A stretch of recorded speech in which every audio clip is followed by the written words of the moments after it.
Greetings from the voice of Allan Kardec. And welcome from the voice of the spirits. We are here again today to take you on another small journey through the Spirits book by Allan Kardec.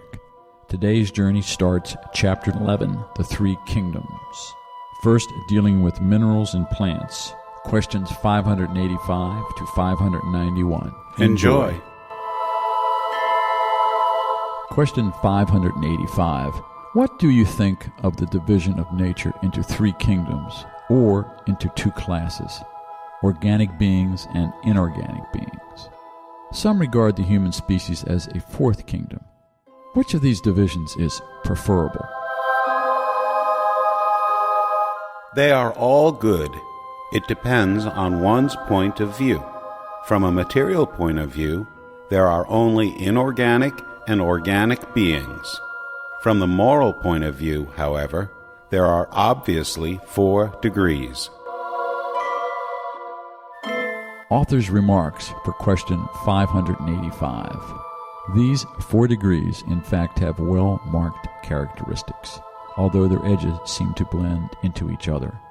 Inert matter, which comprises the mineral kingdom, possesses no more than a mechanical energy. Plants, although composed of inert matter, are endowed with vitality. Animals, composed of inert matter and endowed with vitality, also have a kind of instinctive, limited intelligence, with an awareness of their existence and individuality. Lastly, human beings possess everything that exists in plants and animals, and they dominate all the other classes through a special and unlimited intelligence that provides them with the awareness of their future, the perception of extra-material things, and the knowledge of God. Question 586. Do plants have any awareness of their existence? No, they do not think. They have only organic life. Question 587. Do plants feel sensations? Do they suffer when mutilated? Plants receive the physical impressions that act upon matter, but they do not have perceptions. Consequently, they do not feel the sensation of pain. Question 588. Is the force that attracts plants towards each other independent of their will?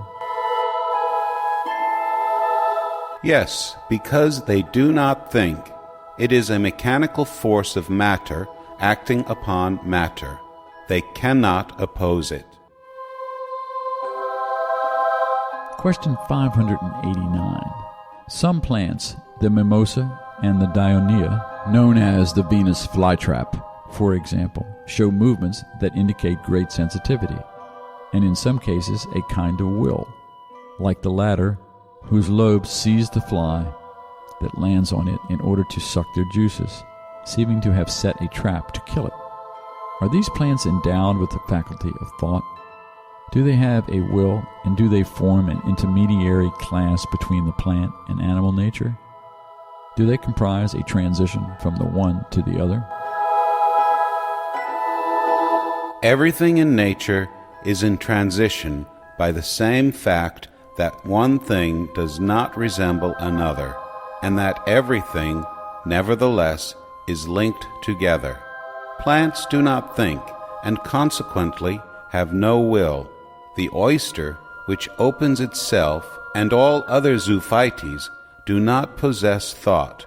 They have no more than a blind and natural instinct. Author's remarks for question 589. The human organism furnishes us with examples of analogous movements that do not involve any participation of the will, such as the digestive and circulatory functions. The pylorus closes itself on contact with certain substances to refuse them passage. The same applies to the mimosa, whose movements do not imply any perception at all, much less a will. Question 590. In plants, as in animals, isn't there an instinct for self-preservation that leads them to seek what may be useful to them and to avoid what may harm them? There is, if you wish, a kind of instinct.